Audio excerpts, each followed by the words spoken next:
All right, well, welcome everybody. My name is Darren Schumacher. I'm part of the marketing team here at OSMS, and we're excited to talk about robotic-assisted joint replacements with Dr. Doug Miller and Dr. Tom Sullivan.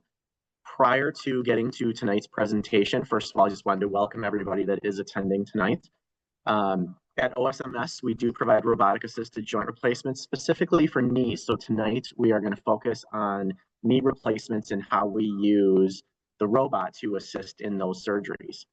We will have a recording of this webinar. So first of all, it is being recorded. Second, we will have a recording of this webinar on our website at osmsgb.com/webinars.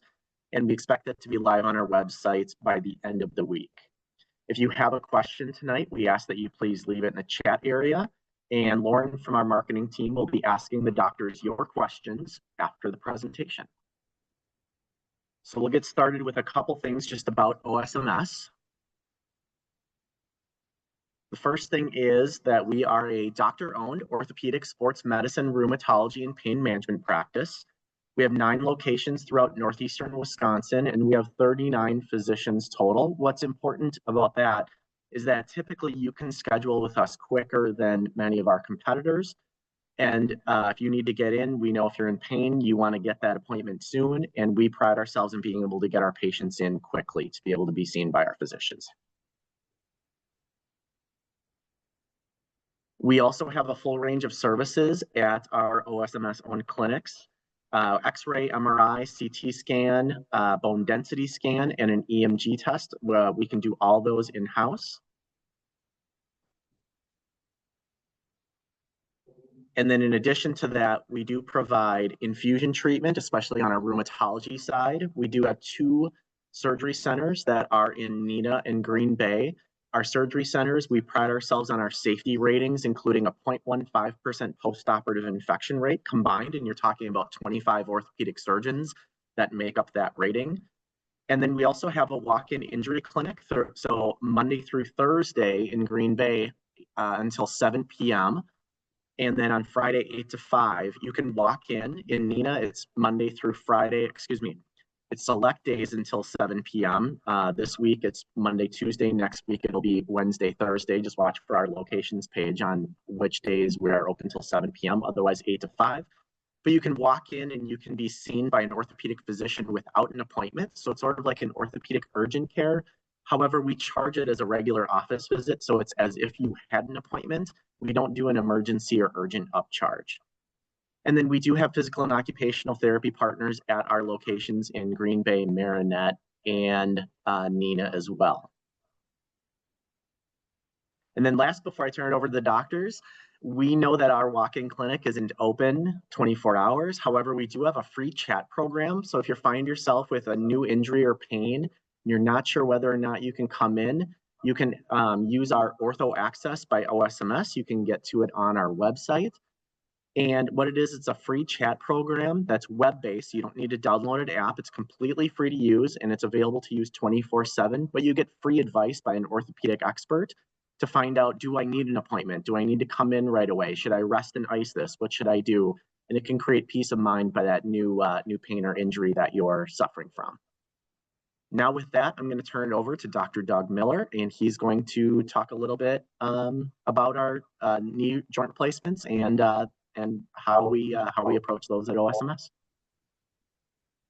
All righty. Good evening, everybody. Thank you for joining us tonight for the robotic-assisted knee replacement webinar, one of the first we've done. So we're excited to have everybody on. Hopefully this is educational for everybody. Little agenda for tonight. We went through the introduction. We're going to talk just briefly about osteoarthritis of the knee, treatment pathways, and then we'll get on to the robotic-assisted knee replacement discussion with Dr. Sullivan. Myself, I'm fellowship trained in hip and knee replacement. I've been doing robotic knee replacements for over 2 years now.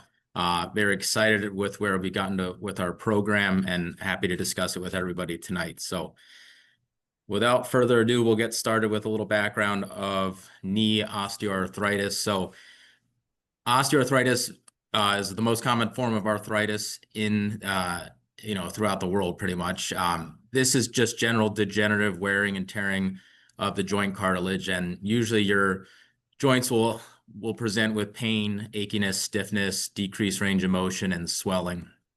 And these changes can develop slowly or they can progress rather quickly. But the one common thing is that these joint changes are irreversible, to the point where you might be needing surgery down the road. So why is osteoarthritis so prevalent? This is a very common question I get daily in the clinic. Americans are getting older. Our life expectancy is higher than it's ever been, but we're also getting heavier too. So, having weight on you will put nearly 4 times greater risk of developing knee osteoarthritis, as well as 5 times in men. So when we see you in the office, we pretty much need a set of x-rays and a physical examination to be able to diagnose you with knee or hip osteoarthritis. Treatment pathway for this, we tend to start with non-surgical modalities, medications, anti-inflammatories, activity modification. If it gets to more aggressive interventions, sometimes there's cortisone injections, stuff like that. But if it gets to the point of surgical discussion, you're looking at partial or total knee replacement. So over-the-counter medications, I'm not going to go through all this, but this is your Tylenols, your ibuprofens, your diclofenac gels, and stuff that you can try before even seeing a surgeon. The 2 most common types of injections that we do in the clinic are corticosteroid injections. These are usually, best for inflammation treatment, getting some of the pain and swelling down. There are hyaluronic acid injections. These are more synthetic type injections that can act as a shock absorber or a lubricant for your joints. So there are other options out there as far as injections. I'll skip through this. So when you get to a point of failure of conservative treatment, we look at where you're at as far as your quality of life, how is your mobility and your daily function. If you're unable to complete your routine daily tasks without help or assistance, that's time to start considering joint replacement. If you have significant pain that keeps you awake at night, despite the medications or injections, and your quality of life is getting disrupted, again, that's another time to consider. If you're feeling that your arthritis is wearing you down physically, mentally, and emotionally, and overall you are not functioning at the level you want to be doing, that's time to consider knee replacement surgery. So some common myths about joint replacement. Number 1, osteoarthritis pain is a part of aging and just something you have to live with. That is certainly not true. There are very highly successful surgical options, including knee replacement surgery. A common one I get is I'm too young for joint replacement, and I do see a shift of younger individuals in their late 40s, early 50s with worn out joints, mainly because we're more active than we've ever been.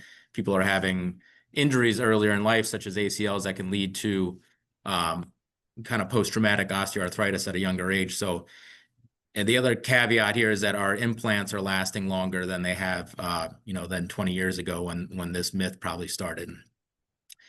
Number 3, I should wait as long as possible to have a joint replacement. This one I see daily. People tend to wait too long and they get very incapacitated to the point of being severely immobile, and that lack of mobility going into a knee replacement can actually affect your range of motion and your function as well as your outcome afterwards.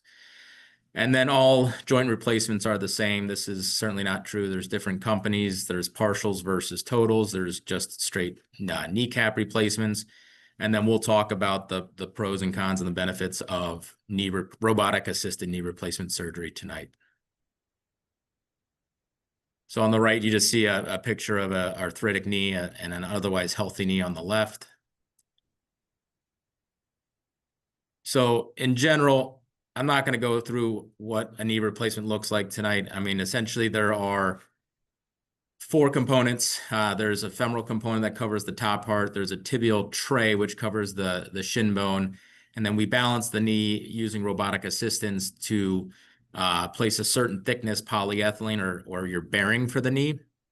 And then some surgeons will replace the kneecaps, some won't, based on their preferences. So really, that's just those 4 parts. But when you're looking at robotic-assisted knee replacement, it's all about precision. And we're using and leveraging technology for us to better put the implants in a better alignment with better balancing and better overall sizing. And that precision has led to some successful early outcomes with robotic-assisted knee replacement. So I will let Dr. Tom Sullivan go ahead with more of the robotic discussion. We use the DePuy VELYS at our surgery centers and have had good results early on, but he will go through kind of high level of what robotic-assisted knee replacement is. So without further ado, I'll introduce Dr. Tom Sullivan. Thanks, Doug. Thanks, Darren. I'm more than excited to talk about knee replacement and specifically robotic knee replacement. I've been an orthopedic surgeon since 1997, and I have a 25-year history of manual or traditional knee replacements, and exclusively over the last 2 years have transitioned to robotic technology, as have some of my partners here at OSMS. So I'd like this to be very informal. I'm going to give you a broad overview of robotic total knee arthroplasty and what it means. And Doug, please jump in at any moment to share your experience. I think the true benefit of this talk will be at the end, and I'm hopeful everybody has questions because I think specific questions are probably common for all, and be more than happy to answer them. So as Doug mentioned, we use VELYS. VELYS is it's a proprietary product from DePuy. So at our surgery centers, we perform DePuy arthroplasty, specifically the Attune arthroplasty. And this robotic system is designed to go with that implant. There are other robotic systems. So basically, what is a robotic knee replacement? It's basically advanced technology that allows us to specifically plan your knee replacement. The data we get and input to the robot allows us to specifically position your components and to perform basically a custom knee replacement. All knee replacements are technically custom, and we've been doing it manually, but we do it with soft tissue releases. I think the beauty of the robotic system is it allows us to balance you in ways that we didn't have before. I think people have specific anatomical differences. I think people have deformity. There's incidents where people have hardware that our manual instrumentation would require rather extensive removal to perform the knee replacement. And with the aid of the robot, we're able to customize implants to each specific patient. So each actual surgical event is customized to that patient. So Doug just pulled up a picture of what the robot is. Everybody, quite honestly, is somewhat disappointed when they see it. It is mounted to the bed frame, and it is the saw. So the saw, I'm going to see if I can pull this off. Basically, can you go back one, Doug? So this is the saw, and the saw is in no way independent of the surgeon. The surgeon is in charge of deploying the saw and using the saw. The difference is we obtain data of your specific anatomy, and then we set the parameters of how we would like that saw to move. And then we can make a precise cut for custom implants for you. Go ahead, Doug. This is basically a schematic of what's different with a robotic total knee arthroplasty. We have a couple computer arrays, and we actually have the saw mounted to the side of the bed. So the first step in performing a robotic total knee arthroplasty is exposure of the knee, which is pretty standard with any type of total knee arthroplasty. And then it differs in that we place 2 pins in the femur, 2 pins in the tibia, and then we go through a whole data collection of hip center, basic anatomy differences, alignment, and then we get balance. So let's go ahead and skip to the next one, Doug. I will add here for the patients that are on the call, a couple of concerns and questions I got from patients were, if this thing is attached to the bed, is it stable? This thing is rock solid, it doesn't move. And actually the technology is designed so that if our plan moves out of plane with the saw, it immediately shuts down and stops kind of that instant and will not make any further cuts until we're back in plane with where our original plan was. So it's highly sensitive and very responsive. I was actually very impressed, my first 100 or so cases with how responsive it is to little micro motions. And to Doug's point, if any of the sensors are blocked, the saw will not work. So I think that you always have the saw linked to the plan, to the patient, and there's no way to use the saw if it is not precisely accurate. So this is a shot inside the OR. I'll go ahead.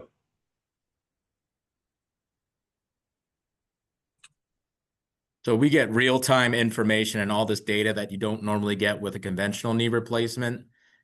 Your range of motion, your ligamentous balancing on the right screen. So very, very informative tool.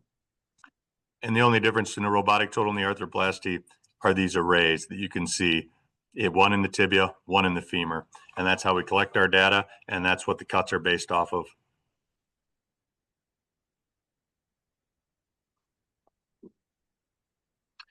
This is a schematic of the kind of information we get. So the reason I prefer the robotic total knee arthroplasty is this data. On this schematic, the knee is in 3 degrees of varus and 0 degrees of flexion. The numbers on the right show what the ligamentous balance is medially and laterally in both flexion and extension. And what we're able to do is we're able to manipulate the type of implant we're going to use, the size of implant we're going to use, the size of insert we're going to use, the cuts that we're going to make, and what the balance is going to be at differing ranges of flexion or extension. So we can really fine tune with rotation, flexion, extension, varus valgus, or angular cuts, how we want this balance to turn out. So what I think the beauty of the robot is that it's very accurate and precise in reproducing cuts so that we have excellent alignment and very few outliers or fewer mismatches in flexion extension balance. The big question is, long-term, does that turn into better long-term outcomes? So I think it's relatively new technology, and I think it's exciting, and studies have been favorable thus far. Doug, anything to add? No, I mean, in just my experience comparing, conventional knee replacement versus my robotic experience, conventional, you're going off feel, and we've always been taught you want to be within 2 millimeters of balancing to have a stable knee. And all we're trying to do is balance 2 gaps, 1 in flexion, 1 extension to the best of our ability, conventionally using our hands and our experience. The robot, for me, has just been a great tool to see the numbers. And, a lot of these knees I have within a millimeter of balancing. And that is key to having a successful knee replacement. You want to be balanced throughout an arc of range of motion without any instability, because instability can cause pain. So this is just a great tool that we have at our disposal here to get these knees as precise as possible so that hopefully you have the best possible outcome that you can. I second that. I've found robotic total knee arthroplasty, even after a pretty extensive experience, to be very educational to me, to what the difference in feel is of 5 millimeters versus 2 millimeters. And I think it's helped improve outcomes just based on balance. And so Doug's already flipped to the next page, which is, you can see that the knee has been replaced. And so basically we can do a trial replacement and put the trial components in and get the same data. And we see we've improved the alignment from 3 degrees to 1 degree, and our balance or our gaps are very accurately reconstructed. And I think that the beauty of the robotic total knee arthroplasty is ensuring that your flexion and extension gaps are far closer, and we have precise data to confirm that. And I think that it's very plausible to assume that will equal better long-term outcome. That data does not exist because robotic total knee arthroplasty hasn't been around as long as standard total knee arthroplasty, but the short-term data is very favorable. So the proven clinical economic benefits. So I think the studies would show that it is by far more accurate and more precise The question is, does that matter long-term? There's been reduced length of stay, fewer emergency department visits, and reduced use of pain medication. Anecdotally, I think that patients with a robotic total knee arthroplasty tend to get their motion sooner at 2 and 6 weeks. I don't know that it makes a huge difference at 6 or 12 months, but I do find it to be an incredibly valuable tool for information. I think that the early experience with robots, it does take longer, and it is more involved, and it is more expensive. There's an investment in robot. I think at OSMS, there is a volume and an expertise that allows us to have the robots and not have extended operative times without potential side effects associated. So in general, the short-term literature would support the use of robot. Long-term data is pending. Now, we welcome any and all questions so we can make this more custom, much like a robotic total knee arthroplasty. Hi again, everyone. My name is Lauren. I'm the marketing specialist at OSMS. So I'll be guiding the Q&A session. So for anyone who has questions, please use the chat or the Q&A area to submit your questions. And since we have a good amount of time, I'll go through and we'll try to address every question that we can within the allotted time. If your question isn't answered live, we encourage you to give our office a call or for you to schedule an appointment, of course. So let's get started. I see we already have our first question, and it is from Bob W. Dr. Sullivan, Dr. Miller, if one of you guys are able to answer it or both give your perspective. The question is, how does your knee replacement procedure differ with the Jiffy knee procedure? So I'll take this one. So completely different kind of mindsets. Like we said, the robotic assisted knee replacement is a tool. It's an adjunctive tool that we use to hone in on, precision, alignment, balancing. So that is completely different than what the Jiffy knee replacement is. The Jiffy knee replacement is a relatively new concept, but it is essentially an approach that is a little different than the standard, what would be called a medial parapatellar arthrotomy, to open up the knee joint. The Jiffy knee tends to go through a subvastus approach, and that's just not necessarily cutting part of the quadriceps tendon, but going around it. But the early results, there has been no significant difference in clinical data that I have seen in one approach versus the other. So robot is more of a tool and some technology to help us. The Jiffy knee is more of a different approach to knee replacement, if that makes sense. I would agree with Doug. It's a surgical exposure and through a subvastus approach, and there's been numerous different ways to handle the quadriceps to hopefully have a more rapid recovery. Quadriceps, we've been through basically all of them, and I agree with Doug. I think the beauty of the robot is the precision placement of the implants, and the reason the recovery is a bit smoother with the robot is the lack of release that's required. So basically, when you're able to manipulate the position of the components and do what's called kinematic balancing, you don't have to perform massive soft tissue releases, and so generally there's less pain and less of an inflammatory response. So I think they're two different entities. Awesome. Thank you for that insight. We have some more questions here. So Russell is asking, what is the recovery time after surgery? Do you want to touch on that with both using the robot and not using the robot, if there's any differences with that? Yeah, I would say, at least I tell my patients, you're probably close to normal with both procedures by 3 months or 12 weeks. By 6 weeks, even with conventional and robotics, you're still along the same pathway. I just, anecdotally in my, cases that I've done, I've seen that the robot has less soft tissue stripping, less releasing that has to be done because of the manipulation of the components. And I feel like my robotic knees get to a better range of motion by 6 weeks with less pain and less swelling. But by 3 months to a year, I've seen that they've all pretty much ended up with a similar outcome. So, but in general, recovery time for a knee replacement is about 3 months.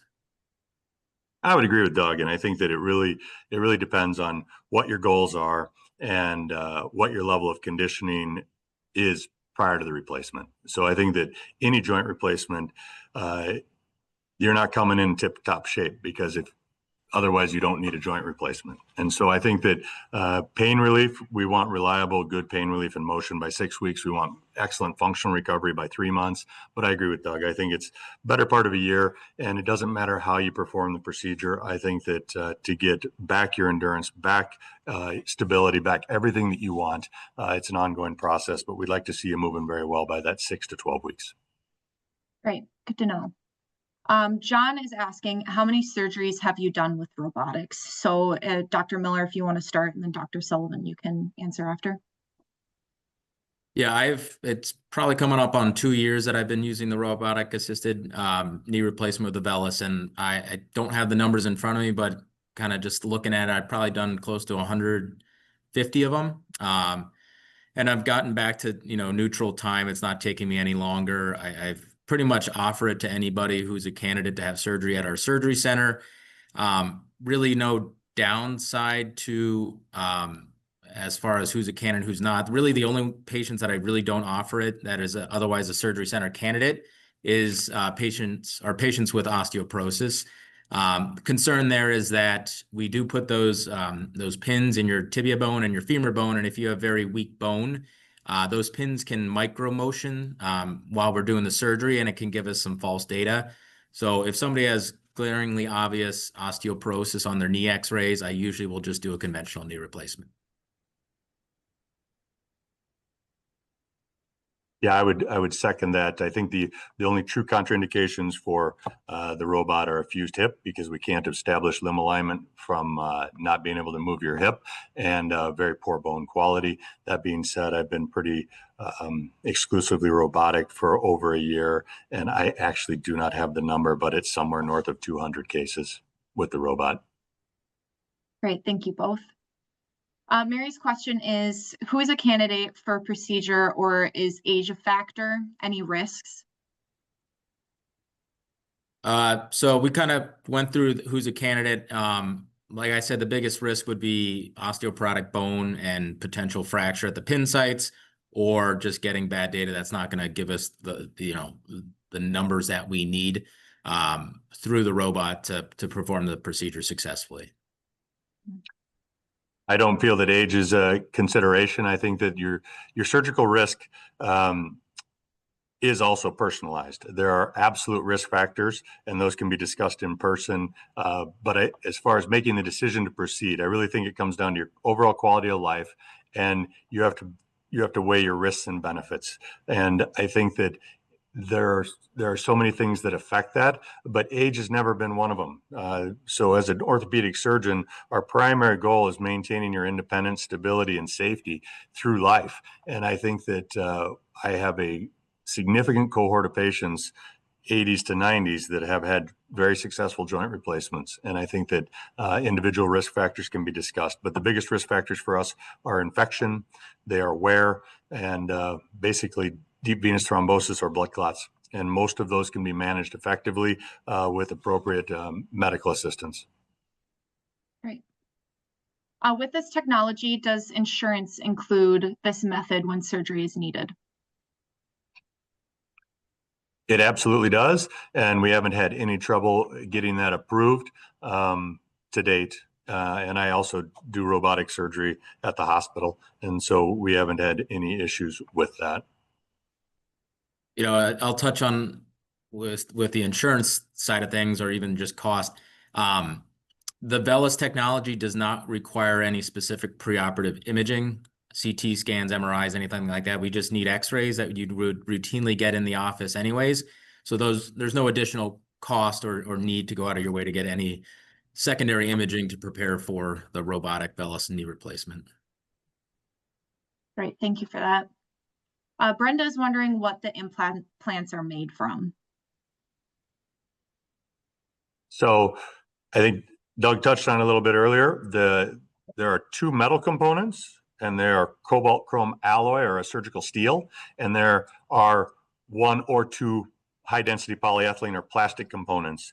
And the implants can be placed with methyl methacrylate or orthopedic cement or not. So I usually tell people you'll have 2 metal components, more than likely 2 plastic components, and the arthroplasty fixation is usually augmented with cement. So cement, metal, plastic. Great, thank you. I have a good question from Andrea. She was wondering, how do you make the decision to do manual versus robotic assisted? So that is a good question. So at this point, for me, everyone, as long as they're a candidate, is going to get a robotic assisted knee replacement. And I kind of touched base on really my only parameters where I wouldn't offer it would be high body mass index, where some of the soft tissue envelope can bend the pins, or that weaker osteoporotic bone. Unfortunately, in my practice in the Fox Valley, Oshkosh regions, we don't have robotic technology at the hospital, so I can't offer that to patients who are otherwise medically not fit for the surgery center, but would have to be done at the hospital. But Dr. Sullivan does have that capability in Green Bay to do it at hospital versus surgery center. Yes, and I've transitioned to basically performing robotic total knee arthroplasty on all. I think the decision, there are certain indications that we discussed that it just isn't feasible, but I think it's completely safe to perform. The specific indications, I really think your joint replacement, your choice comes down to surgeon. And I think a well done manual total knee arthroplasty is a great success. There is no doubt, and it is a durable solution. I think that folks that are comfortable with the robotic technology, I think there's added benefit, but I'd encourage you to discuss that with your surgeon. Lauren, there were 2 questions I just want to make sure that weren't glossed over. Sure. Jean wanted to comment about blood loss. I think this is a good question to bring up because I do my conventional knee replacements. I have to open up the femoral canal to get alignment with what's called a rod for intramedullary guidance. With the robot, I don't need that. So we don't need to open up the femoral canal, which can result in less bleeding and then less pain and swelling afterwards. So I think there is some truth to that. Now, I don't see a lot of data on it or any studies that I've come across, but anecdotally, I do think there's a lot less blood loss even in the post-operative period because you're not violating the femoral canal with a robotic knee replacement. Dr. Sullivan, did you want to touch on that at all?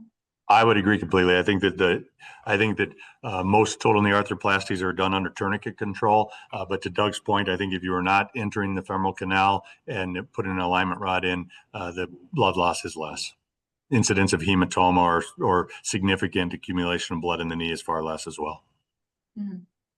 And I'll just touch quickly on John's question. When you say balance, how does that balance relate to what he thinks about balance for stability and falls? So, I tell my patients there's 2 types of balance. There's kind of intraoperative balancing, and that's our job to get that as perfectly balanced as possible. And whether that's balancing 2 ligaments or 3 ligaments is surgeon dependent. And then there's post-operative balance and stability, which, comes down to your muscle strength, your quadriceps, your hamstring strength. How strong are you? Can your muscles kind of counterbalance that knee to prevent you from falling? So a little bit of both ends. That's why you hear a lot of our surgeons just kind of hammer home the therapy, try to get your strength and conditioning up as much as possible, because a weak knee is an unstable knee and you'll want to have balance issues and falls, which is never good for anybody with a brand new knee replacement. Now we're kind of talking about malalignment. If someone has malalignment, would robotic surgery help assist in helping correct it? So absolutely. Yeah, go ahead, Dr. Sullivan. So one of the keys of a successful total knee arthroplasty is managing the deformity. And I think that there are excellent manual techniques to straighten out a knee, and the robot is a more precise way to achieve the same result. And so I think that no matter the type of replacement you choose, one of the primary goals that we have to do is to restore your limb alignment to ensure excellent range of motion and function. And so I think that the robot is particularly well suited to correct multiplane deformity. And I think it is one of the great benefits of the robot as the significant deformity or significant anatomic differences.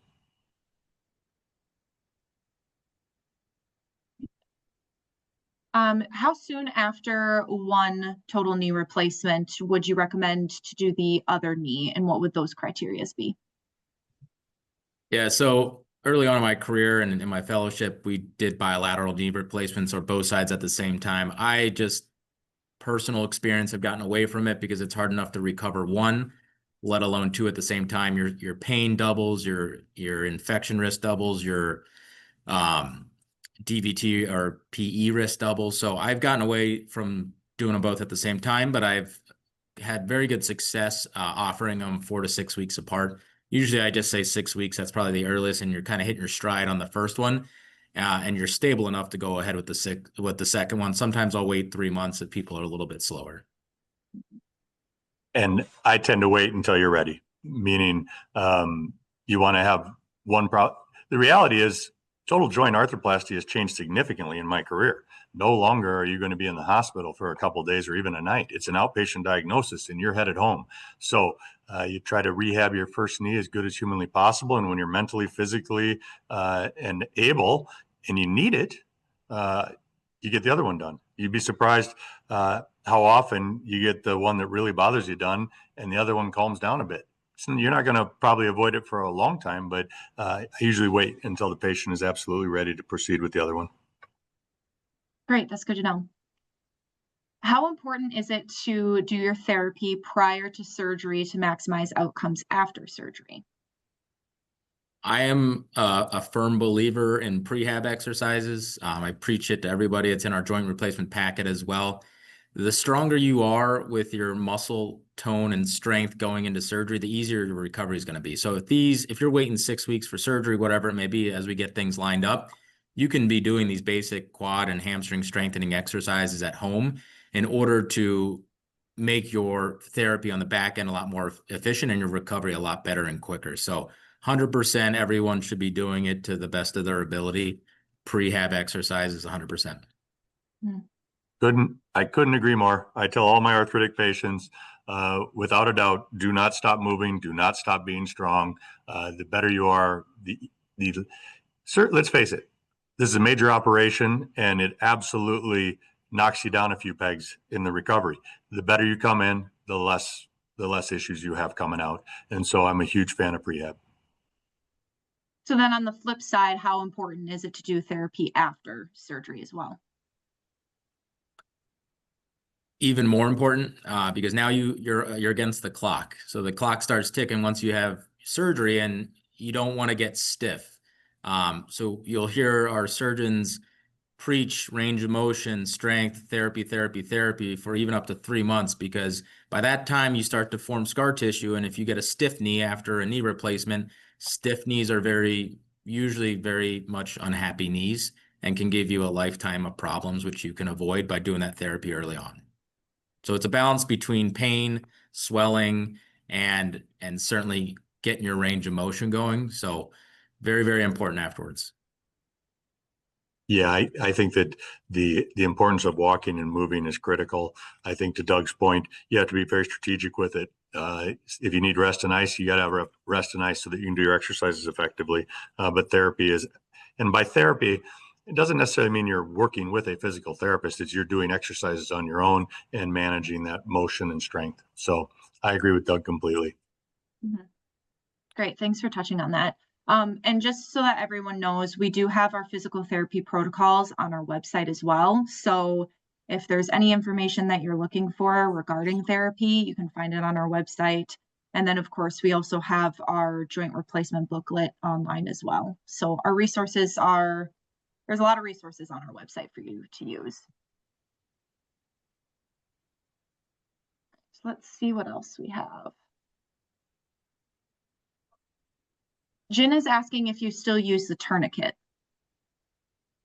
Yeah, I saw her question about the varus malalignment. We kind of touched on that already. I mean, I wouldn't call it malalignment. I would call it deformity preoperatively, and it can come in varus or bow-legged, valgus or knock-kneed. You can have contractures, flexion contractures where you can't get your knee fully straight. You can also have recurvatum or hyperextension of your knee. So the robot technology can help us dial in, because we can see that in your preoperative plan to the degree what that deformity is. And then the plan we come up with is based on your lower extremity landmarks and alignment to recorrect that deformity and give you a naturally aligned knee. And then for me, I do use the tourniquet. It has to do with cementing of the knee. I want a nice dry field to cement into. But I still use tourniquet, probably a little older school than most, but I absolutely use the tourniquet. I think that there's been studies to see blood loss, to see thigh pain, you name it. I agree with Doug. You have to have tourniquet at some point during the arthroplasty to have a bloodless dry field for your cement, but there really hasn't been shown to be much difference. The tourniquet gets blamed a lot for thigh pain, that I think is a lot of just the muscle inflammation and recovery. So yes, I still use a tourniquet. Have either of you done a total knee replacement revision with robotic assisted? So my practice, being fellowship trained, is very heavy in high volume revision work. So right now the VELUS does not have capabilities to do a revision. Once you step into revision knee replacement, it's a whole different ball game. You got to get a diagnosis, and you can have a failed knee for multiple reasons.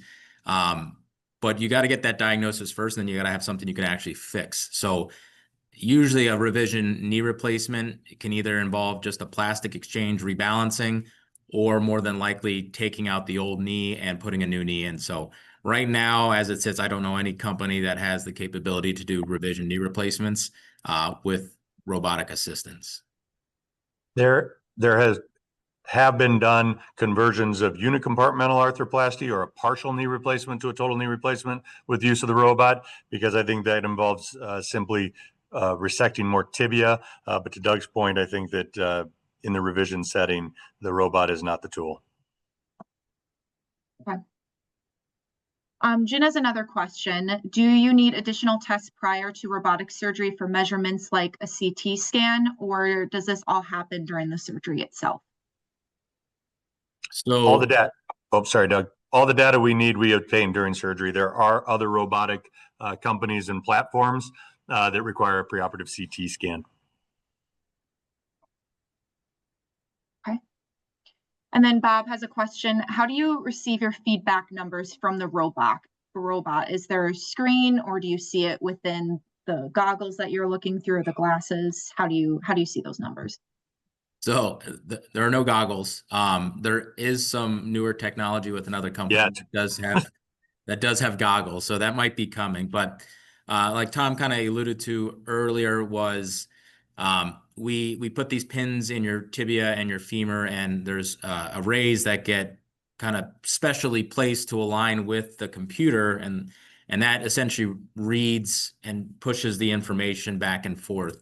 And then we test multiple landmarks throughout the leg and get really good data points, and then feed that over to the computer to generate what does your knee look like, what is your deformity, and then we go into planning, the resections and that one screen that we showed earlier. So when you get a final plan, you're sizing your alignment, we hit go, and then we verify our points and then bring the robot in from the other side of the table. And then that information from the computer is fed to the robot via those arrays.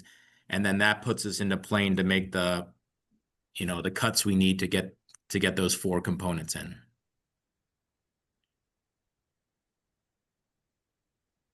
And then I know that we have not talked about any hip. We do have some hip navigated technology. So did you just want to speak on hip replacements? Just really quick, just to touch on that. Debbie is wondering, but Debbie, just to let you know, we will have another webinar about hip replacements at some point. So they'll touch on it quickly, but you will be able to get more answers during that webinar in the future. Yeah, I would say that we have at our surgery centers the option to use not necessarily robotic hip replacement, but special navigation to help guide, implant placement in a hip replacement. So I don't personally use it. I do anterior hip replacements. I have fluoroscopic or X-ray guidance to help me with implant position.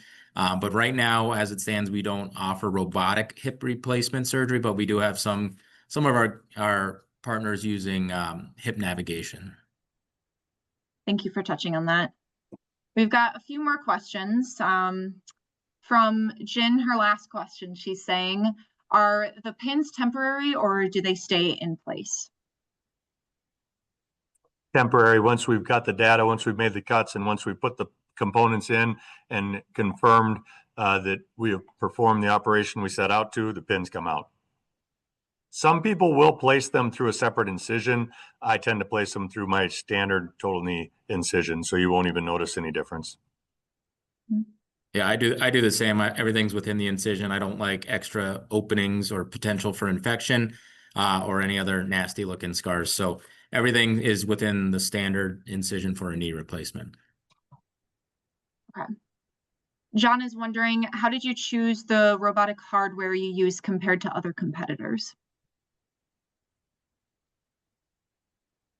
I think we chose the implant that we tend to prefer. We've been long-term partners with DePuy, and we really favor their technology, especially in the revision setting. And so the robot we use is simply to support the implants that we have been using for years. We have been placing a tune for long before the robot existed. And part of the decision too is we wanted something to not add cost to our patients' episode of care. We didn't want to add inconvenience of having to go get additional testing and studies. And then we looked at, initial outcomes in comparison of some of the major competitors as far as who has been having good results and not. And, we found that the VELYS has been a reliable, consistent robotic technology to get us the best possible alignment and precision so that our patients have the best possible outcome. Great. Looks like we have two more questions. Do you use a passive knee exerciser post-op? Or do you recommend? I do not. When I started, there was a lot of continuous passive motion machines and a lot of, I think the rehab protocols have changed significantly over the last 20 years.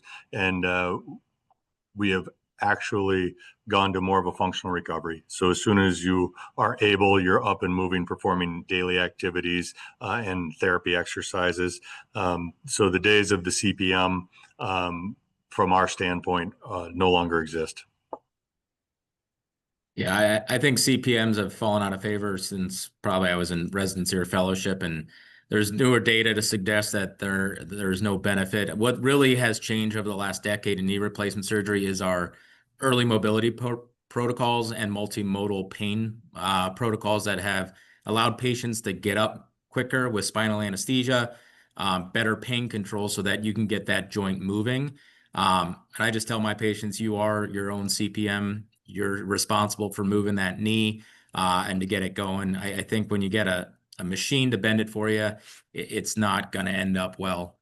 So those have pretty much fallen out of favor for all of our surgeons here. Sounds good. Do you use PRP or BMC for any part of your knee surgeries? I do not. I do not either. Okay. All right, and then we'll just have this one last question as our closing question. What advancements in robotic-assisted joint replacement are you most excited about for in the future? Are there any? I mean, it's pretty advanced. We're kind of there already. I would just say, for me, the one part that I would like to see is better long-term data. These robots have not been around for a while. We barely even have 10-year data on some of them. I would like to see 10, 20, 25-year data that supports that it's actually, doing something better for our patients. So that's not necessarily added technology. I think these robots and the technology, they get updated in real time by these companies, and they're always making small changes to improve the technology and overall outcomes. So every few months there's a new update, and I don't think there's going to be anything groundbreaking in knee replacement surgery, but the continued enhancement of the robots that we have, I think, is exciting. And to Doug's point, I think the really exciting part of the robot is the data that we get preoperatively and after the implants are in.